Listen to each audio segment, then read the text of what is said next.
오늘은 속건제에 대한 내용을 살펴보겠습니다. 속건제는 속죄제와 이름이 비슷한데 차이가 있습니다. 지난번에 살펴본 속죄제는 사람이 무심코 죄를 범했을 때 용서받는 방법에 대한 내용입니다.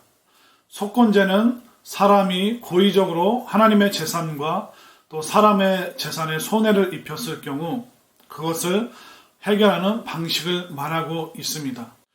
예를 들어 야구에서 데드볼이라는 것이 있습니다. 몸에 맞는 볼을 이야기하는데 투수가 공을 던지다 보면 실수로 타자의 몸을 맞출 수도 있습니다.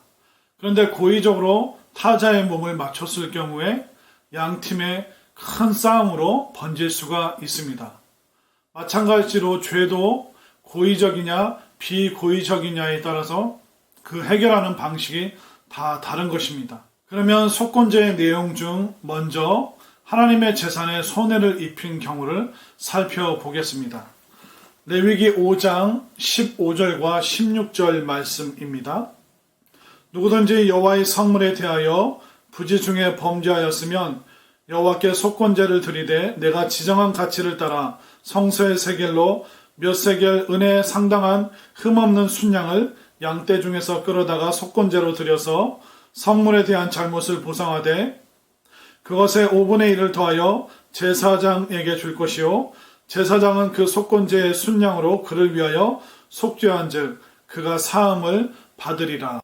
하나님의 성물을 하나님의 재산이라고 말하는데 어떤 방식으로 사람들이 하나님께 손해를 끼쳤을까요? 예를 들면 그런 겁니다. 번제로 드릴 그 동물 재물을 가지고 오는데 속으로 그런 생각을 할 수가 있죠. 야, 이 동물은 다리도 절고 또 앞도 못 보고 흠이 있는 동물이고 이거는 팔 수도 없고 재산상의 가치도 없는데 이거 그냥 번제로 하나님께 드리자. 그런 경우에는 동물을 하나님께 드린 것이 아니라 하나님 앞에서 처리를 한 것이죠.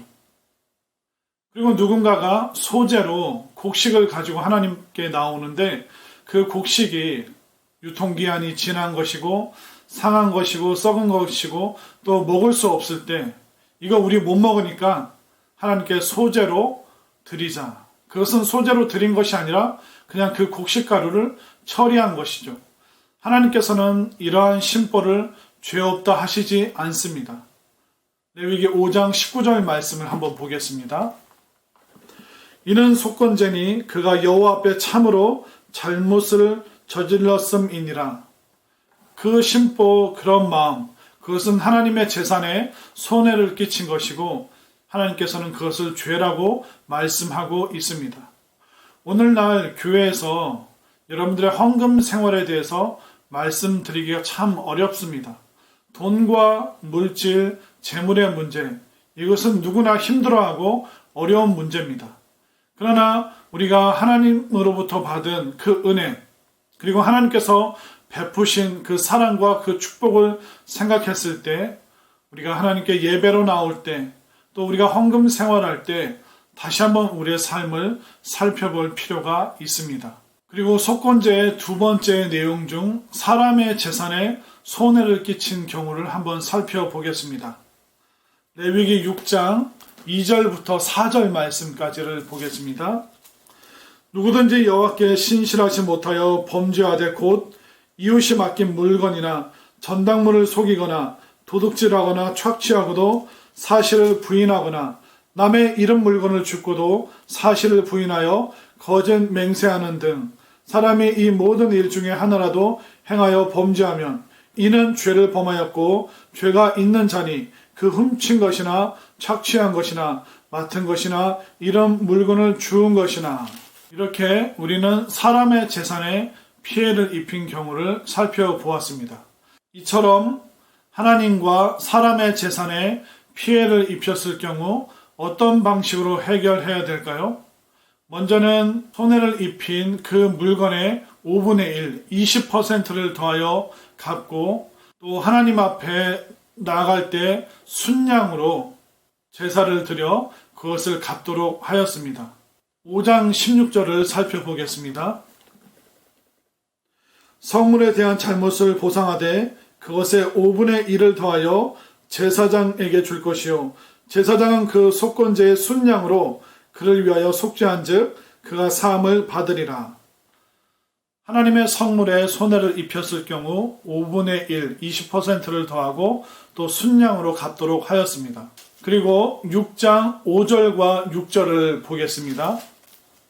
그 거짓 맹세한 모든 물건을 돌려보내되 곧 그 본래 물건에 5분의 1을 더하여 돌려보낼 것이니 그 죄가 드러나는 날에 그 인자에게 줄 것이요 그는 또 그 속건 재물을 여호와께 가져갈지니 곧 내가 지정한 가치대로 양떼 중 흠 없는 순양을 속건 재물을 위하여 제사장에게로 끌고 갈 것이요. 자, 이러한 조치를 보면 5분의 1을 더하여 갚아야 하고 또 순양으로 재물을 들여서 바쳐야 되었습니다. 그런데 이 조치는 사회적 신분이나 지위에 상관없이 모든 사람들에게 동일하게 적용되었습니다. 지난번에 살펴본 속죄의 죄는 그 신분과 지위에 따라서 바치는 재물에 차등을 두었습니다. 그러나 속죄죄는 신분과 지위에 상관없이 모든 사람들이 동일하게 손해를 끼친 물건의 5분의 1, 20%를 더하여 갚아야 되었고 그 동물에 차등을 두지 않고 무조건 순양으로 제사 드리도록 하였습니다. 왜 가난한 사람들에게도 벌책을 완화해 주지 않고 동일한 방법으로 갚도록 하셨을까요? 재산상의 피해가 공동체에 큰 균열을 일으키기 때문에 하나님께서는 이것을 엄격하게 규정하고 계신 것입니다. 결국 우리의 삶 속에 우리는 부주의하게 또 무심코 죄를 지을 수 있습니다. 또 때로는 우리가 고의적으로 잘못인 줄 알면서도 그 마음을 이기고 잘못된 심보로 하나님께 나아갈 때도 있습니다. 그때마다 하나님께서는 그것을 죄 없다 하시지 않고 그 죄의 문제를 해결하도록 인도하고 계십니다. 오늘날 우리의 예배의 모습, 또 우리의 헌금 생활, 또 일상 속에서 우리가 사람들에게 고의적으로 어떤 피해를 또 습관적으로 끼치고 있는 것은 아닌지 다시 한번 살펴보면서 하나님과 사람 앞에서 거룩하게 또 우리가 칭찬받고 또 인정받는 사람이 되기 위해서 다시 한번 말씀 앞에서 우리가 거룩하고 진실하게 살아갈 수 있게 되기를 간절히 소망합니다. 그러면 다음 시간에 뵙겠습니다. 감사합니다.